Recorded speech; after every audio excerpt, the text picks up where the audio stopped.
અને હવે વાત કરીએ યુરોપિયન યુનિયન સાથે થયેલી ડીલ વિશે, જે મુદ્દે ભાવનગરના વેપાર જગતમાં પ્લાસ્ટિક અને ડાયમંડ ઉદ્યોગને વેગ મળે તેવી શક્યતાઓ ઊભી થઈ રહી છે. ભારતે યુરોપિયન યુનિયન સાથે ડીલ કરી છે, જે મુદ્દે વેપાર જગતમાં ટેક્સ હટાવવાની પ્રક્રિયાઓ મોટી કક્ષાએ હાથ ઉપર લેવામાં આવી છે. ભારતમાં યુરોપિયન કમિશન સાથે જે રીતે ડીલ કરાઈ છે તેને જોતા વેપાર જગતમાં સીધી અસર થવાની છે. ત્યારે ભાવનગર શહેરમાં ડાયમંડ ઉદ્યોગ અને પ્લાસ્ટિક ઉદ્યોગ ક્યાંક ને ક્યાંક વેપાર સાથે અને યુરોપ સાથે સંકળાયેલા છે. ત્યારે આ ડીલના કારણે ટેરિફ ઘટવાથી ટેકનોલોજી અને મશીનરીની લેવડદેવડ વધશે, જેના પગલે ભારત અને યુરોપનું મોટું માર્કેટ એકબીજાને તેના માલનો પુરવઠો આપવાથી મધ્ય અને લઘુ ઉદ્યોગોને પણ મોટો ફાયદો મળશે. હીરા ઉદ્યોગ અને પ્લાસ્ટિકના ફિશિંગ નેટ, બર્ડ નેટ સહિત ઘણી સામગ્રીનો વેપાર વધવાની શક્યતાઓ સેવાઈ રહી છે.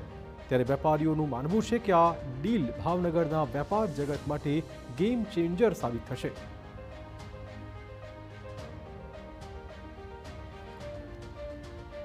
પ્લાસ્ટિકની સાથે ડાયમંડની માંગ વધવાની પણ શક્યતાઓ છે. આ ડીલના કારણે તૈયાર અને લૂઝ ડાયમંડ તેમજ ડાયમંડ જ્વેલરીની પણ મોટી માત્રામાં યુરોપમાં નિકાસ થાય છે. ત્યારે ડીલના કારણે અંદાજિત ડ્યુટી 3 થી 5% હતી, જે હવે દૂર થવાથી હીરા ઉદ્યોગને પણ તેનો ફાયદો મળશે.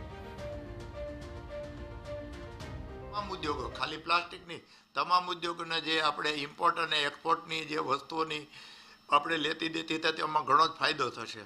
ભાવનગર ખાતે વધારેમાં વધારે અહીંયા પ્લાસ્ટિક મશીનરી જે છે એના ઘણા સરસ વર્લ્ડ કક્ષાના ઉત્પાદકો આપણે ત્યાં છે, અને આ બધા યુરોપિયન કન્ટ્રીમાં આપણી પ્લાસ્ટિક મશીનરી, એક્સટ્રુઝન અને રોપ મેકિંગ મશીનરી ઘણી જઈ રહી છે.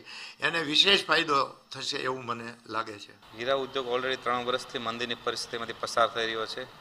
એમાં ટ્રેડ ડીલથી કોઈ એવું તાત્કાલિક કોઈ હીરા ઉદ્યોગને અસર થાય એવું દેખાતું નથી, કારણ કે બેલ્જિયમ છે જે રફ ઇમ્પોર્ટ થાય છે તેમાં તો જે હતું તે યથાવત સ્થિતિમાં છે. પણ જે ડાયમંડ જ્વેલરી હોય એ એક્સપોર્ટ કરતા હોય એમાં ડ્યુટી ફ્રીની વાત છે. જો ડ્યુટી ફ્રી થઈ હોય તો એમાં લાંબા સમયે જે ડ્યુટી લાગતી હોય એ ઓછી થઈ હોય તો થોડું ઘણું પ્રોત્સાહન મળે એવું લાગી રહ્યું છે.